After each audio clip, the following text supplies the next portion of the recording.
বিসমিল্লাহ রহমান রাহিম। প্রিয় দর্শক শ্রোতা, সালামু আলাইকুম। কেমন আছেন সবাই?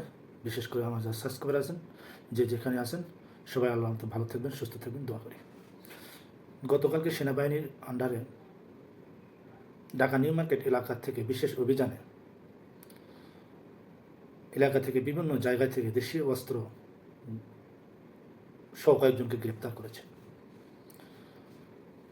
সেনাবাহিনী একটা বরাত দিয়ে জানতে পায় যে এখানে কিছু দুষ্কৃতকারী, কিশোর গ্যাং, ছিনতাইকারীরা অতিরিক্ত অস্ত্রের দেশীয় অস্ত্র সহ তারা সন্ত্রাসী কার্যকলাপ চালাতেছে। তখন সেনাবাহিনী সেখানে অভিযান চালাইয়ে 1100 পিসের মতো 1100 পিস, যেগুলো বাসা বাড়িতে ইউজ করে না, এবং বাসা বাড়িতে ইউজ করে সেগুলো এরকম সিস্টেমের না, এত বড় অস্ত্র না, চাইনিজ, চাপাতি, রামদাও, বিভিন্ন আইটেম জিনিসগুলো তারা 1100 পিসের মতো বর্তমানে কাউন্ট করেছে। আরও 2 বক্স আছে নতুন, সেগুলো খোলাই হয়নি।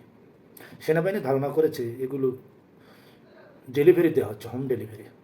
এবং বিশেষ করে আপনারা দেখছেন ইদারিংয়ে ঢাকা শহরে ছিনতাই, রাহাজানি এবং কিশোর গ্যাংয়ের দূরত্ব বেড়েছে। এই জন্য সেনাবাহিনীর কিছু অভিযান শুরু হয়েছে ওখানে। সেখান থেকে তারা কল্পনার বাইরে দেশীয় অস্ত্র সহ কয়েকজনকে গ্রেপ্তার করে থানা হাজতে প্রেরণ করেছে। এবং সেনাবাহিনী বলে দিয়েছেন যারা এই অস্ত্রের ব্যবসা করে এগুলো অবৈধ, এগুলো করা যাবে না, কারণ এতে সমাজ, এতে শহর অনিরাপত্তায় ভুগছে। মানুষ রাস্তাঘাট চলাচল করতে বিঘ্ন হইতেছে কিশোর গ্যাংয়ের কারণে। তো সেনাবাহিনীর পক্ষ থেকে বলা হয়েছে এগুলোর অস্ত্র কোনো দোকানে ব্যবসায়ী হিসেবে ব্যবসা করতে পারবে না, এবং কিছু কিছু জায়গায় হোম ডেলিভারি সহ সাপ্লাই দেওয়া হচ্ছে এগুলো। এবং বিগত দিনে যত কিশোর গ্যাং থেকে সন্ত্রাসী গ্রেপ্তার করেছে তাদের থেকে পাওয়া সূত্রে জানা গেছে যেটা কোনো এক জায়গায় থাকা এটাকে হোম ডেলিভারি দেওয়া হয়। এবং তার সেনাবাহিনীর পক্ষ থেকে বলে দিয়েছে যদি কেউ কোনো জায়গায় এগুলো অস্ত্র বিক্রি করতে দেখেন তাহলে তারা যেন আইনশৃঙ্খলা বাহিনীকে তারা যেন জানায়। যে প্রকারই হোক সেনাবাহিনী এগুলো বন্ধ করতে চায়, আইনশৃঙ্খলা বাহিনী এগুলো বন্ধ করতে চায়, যে প্রকারই হোক। তো আপনারা যেখানে দেখবেন, যে দোকানে দেখবেন এগুলো বেচা কেনা হইতেছে, এগুলো অবৈধ, সঙ্গে সঙ্গে আইনশৃঙ্খলা বাহিনীকে জানাবেন।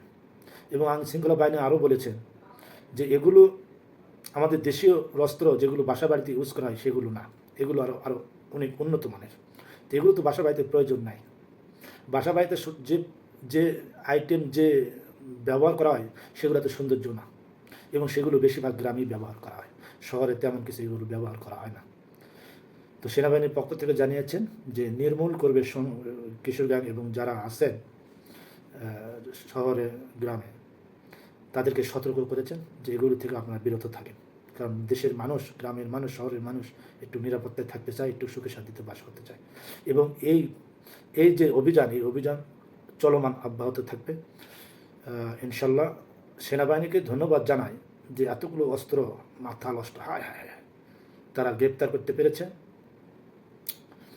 এই জন্য আইনশৃঙ্খলা বাহিনীকে ধন্যবাদ জানাই। আল্লাহ হাফেজ, ইনশাল্লাহ দেখা হবে নেক্সট ভিডিওতে। The next day.